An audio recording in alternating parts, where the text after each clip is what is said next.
assault and batteries, but my trunk stay ever ready. Assault and battery, if you scared, you never ready. This video is going to be a continuation from my last video, where I basically talked about why I grouped The Rock in with TKO when it came to, in my opinion, TKO ruining WWE over the last few months when it came to lackluster storylines, lazy booking, and of course the main part, overpriced ticket prices. The reason I booked The Rock in that group with TKO is because he's gone on record, and I think a lot of people like try to defend this, but he's gone on record and just kind of thrown his weight around to how big of an influence he really is when it comes to his role in TKO. I think he made it a big point, especially when WWE went to Netflix, that he was a big part of that merger and he was a big part of bringing WWE to the next level. And guys like him who've transcended wrestling are like the reason that WWE can be cool again and go global again. With that, I find it hard to believe a lot of people's defense for The Rock when it comes to like,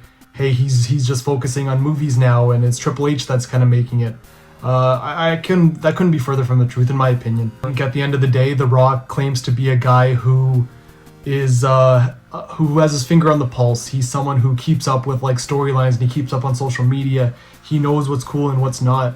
And I know that he is fully aware of like the problems people have, and instead of kind of doing something to fix that, I think it's one of those things where he just kind of puts it in the back burner. And to him, I think he's just totally business minded. My name's Dwayne, not The Rock. With this whole TKO merger, I think it's one of those things where he has become more of businessman Dwayne than the wrestler The Rock. And I compare it a lot to how Triple H was when he was given the NXT reins to basically run it as his own. He knew what the fans wanted to see out of their promotion and what Vince was doing, which was the complete opposite.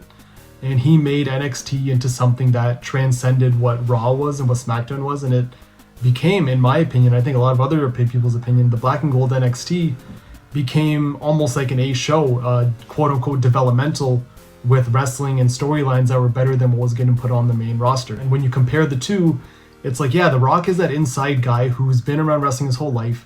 He knows what, or apparently claims to know, what people want to see, what will bring more fans in, but instead of going towards that, it's like he either shies away from it or it's just like he doesn't care. And I know he's come out and said that he's been focusing on movies a lot, which is fine. Like, I'm sure he's going to be back in the ring for probably Saudi Arabia WrestleMania, or maybe even December 13th when John Cena has his final match. At the end of the day, The Rock is going to be involved and he's going to be in the loop for a long time now. And I think while being in that loop, he does have the influence to do what is best for families, what is best for the fan who've been investing decades of their life into this company.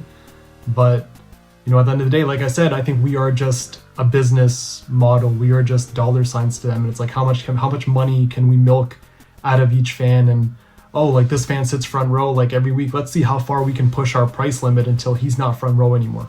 And I think over the last few years, people have been I think the word was like getting priced out.